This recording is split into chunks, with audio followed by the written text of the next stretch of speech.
வணக்கம். ஒரு சொத்து பத்திரம் காணாம போயிடுச்சுன்னா என்ன பண்றது அப்படின்னு சொல்லிட்டு பாத்தீங்கன்னா, ஃபர்ஸ்ட் எடுத்தோடனே அந்த சொத்து பத்திரத்துக்கான காப்பி ஆஃப் டாக்குமெண்ட் போடணும் அந்த கன்சர்ன் ரிஜிஸ்டர் ஆபீஸ்ல. அதன் பிறகு பாத்தீங்கன்னா இன்க்யூமரல் சர்டிபிகேட், அதாவது இசி காப்பி, பட்டா, சிட்டா, எஃப்எம்பி, இது எல்லாத்தையும் நீங்க டாக்குமெண்ட்ஸை கலெக்ட் பண்ணிக்கணும். அதன் பிறகு பாத்தீங்கன்னா அந்த டாக்குமெண்ட் காணாம போயிடுச்சுன்னு சொல்லிட்டு நியூஸ் பேப்பர்ல ஆட் ஆனது கொடுக்கணும். அப்படி கொடுக்குற ஆட் பாத்தீங்கன்னா ஒரு கன்சர்ன் ஃபார்மேட் இருக்கு, அந்த ஃபார்மேட் படி தான் நீங்க ஆட் ஆனது கொடுக்கணும்.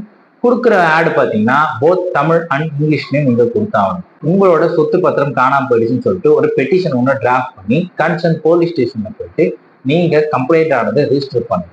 அவங்க உடனே கம்ப்ளைண்ட் அக்செப்ட் பண்ணிப்பாங்க, நிச்சயமா அக்செப்டே பண்ண மாட்டாங்க. அதுக்கு ப்ராப்பர் ரீசன் இருக்கணும். இந்த மாதிரி நேச்சர் கிளம்பிட்டு வெள்ளம் வந்துச்சு எங்க ஊர்ல, இந்த டாக்குமெண்ட் நான் இங்க டிராவல் பண்ணும்போது மிஸ் ஆயிடுச்சு, வீடு விட்டு வீடு மாறும்போது மிஸ் ஆயிடுச்சு அப்படின்னு சொல்லி அவங்க அக்செப்ட் பண்ணா மட்டும்தான் அந்த கம்ப்ளைண்ட்டே அவங்க ரிசீவ் பண்ணிப்பாங்க. கம்ப்ளைண்ட்டை ரிசீவ் பண்ணிட்டாங்கன்னா ஃபர்ஸ்ட் எடுத்தோடனே சிஎஸ்ஆர் ரெஜிஸ்டர் பண்ணுவாங்க. அப்படி சிஎஸ்ஆர் போட்டாங்கன்னா அவங்க இன்வெஸ்டிகேஷன் ப்ராசஸ் ஸ்டார்ட் பண்ணுவாங்க. அவங்க கடைசியில அந்த டாக்குமெண்ட் கண்டுபிடிக்க முடியல அப்படின்ற பட்சத்துல தான் பாத்தீங்கன்னா நான் ட்ரேசபிள் சர்டிபிகேட் ஆனது இஷ்யூ பண்ணுவாங்க. இந்த நான் ட்ரேசபிள் சர்டிபிகேட் ஆனது ஈஸியா கொடுத்துருவாங்களான்னு கேட்டீங்கன்னா நிச்சயமா கிடையாது.